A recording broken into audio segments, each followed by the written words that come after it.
Good evening. This is Dr. Natalie Woods with Natalie Woods and Friends. Again, we're continuing the relationship series. In case you have not seen any of the segments or heard any of the segments, we have been talking about how you should treat your man like a king. Do you have your man's back? Embracing individual differences. And today we're going to talk about the way that men and women communicate, or the way that we communicate differently. And you've heard the book, or seen the book, or read the book, Men Are From Mars, Women Are From Venus. I think basically what that author is saying, that we're different and we communicate differently. One reason we might think that we have challenges in our relationships is because we don't understand how the other person communicates. First of all, women, we have to realize we communicate and use a lot of words. And when men communicate, they do not use a lot of words. So they communicate very well with each other.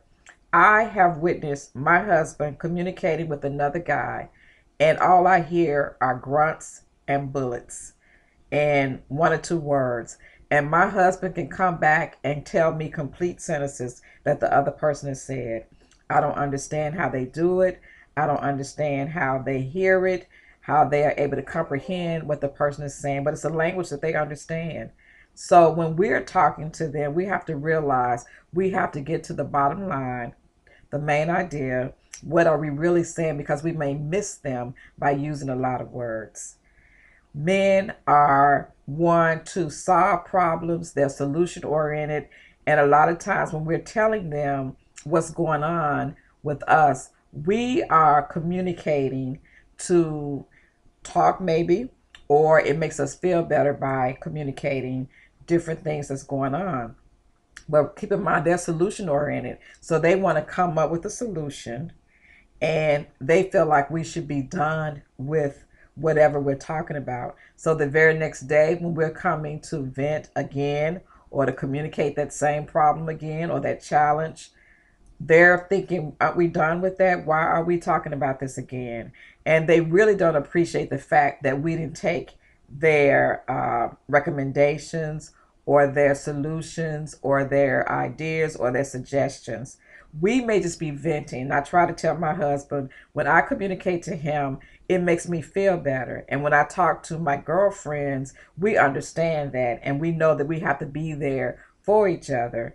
And we may say the same thing over and over and over again until we feel better. Again, I have to say this is not an absolute. Every woman doesn't do this, every man doesn't do this, but for the most part, this is just the way we communicate, and it's a different style in which we communicate. So we may feel like my husband or my boyfriend is not listening. That may not be the case, but we may be using too many words. And a lot of times when we use all of those words, they hear every other word, or every 10 words, or every, because you have to remember how they think and how they process.